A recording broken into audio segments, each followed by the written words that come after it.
Hi. ஒரு சில விஷயம் கொஞ்சம் டிலே ஆனா கூட நமக்கு கோவம், டென்ஷன் எல்லாமே ஆட்டோமேட்டிக்கா வந்துருது. ஆனா அதுவே அது நம்ம நல்லதுக்காக இருந்தா, ஒரு குட்டி எக்ஸாம்பிள் சொல்றேன். ஒருத்தர் எப்பவும் ஆபீஸ்க்கு கேப் புக் பண்ணி தான் போவாரு. அப்படி போற வழியில அங்க இருக்கிற டாக்ஸ்க்கு எல்லாம் ஃபுட் வாங்கி வச்சுட்டு அப்புறமா தான் கேப் ஏறி போவாரு.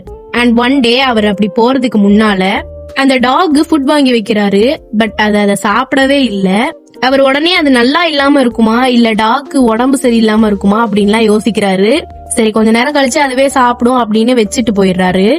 ஆனா அந்த டாக் அவரை போகவே விடல. அவர் முன்னாடி போய் படுத்துக்குது. ஆனாலும் அவர் அதை கேர் பண்ணிக்காம என்னாச்சு உனக்கு, எனக்கு கேபுக்கு டைம் ஆகுது அப்படின்லாம் சொல்லிட்டு கிளம்பிடுறாரு. பட் பார்த்தா அந்த கேப அவர் மிஸ் பண்ணிடுறாரு.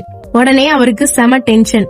ச்சே, எப்பவும் போற கேப இப்படி மிஸ் பண்ணிட்டேனே, எல்லாம் அந்த நாயாலதான் அப்படின்லாம் திட்டிட்டு நெக்ஸ்ட் கேப் ஏறி போறாரு. போற வழியில பாக்குறாரு அவர் எப்பவும் போற கேப் இப்ப ஆக்சிடென்ட் ஆகி சுத்தி கிரவுட் ஆம்புலன்ஸ்க்காக வெயிட் பண்ணிட்டு இருக்காங்க.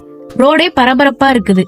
அப்பதான் அவர் யோசிக்கிறாரு, இப்போ நம்ம லேட்டா வந்தது கூட நல்லதுக்குதான் அப்படின்னு. சில டைம் நம்ம லைஃப்ல ஏன்டா இப்படி நடக்குது அப்படின்னு எல்லாம் நினைப்போம். ஆனா அது கூட காடோட கிரேஸ் தான் புரிஞ்சுக்கோங்க. Sometimes a delay is exactly what saves you.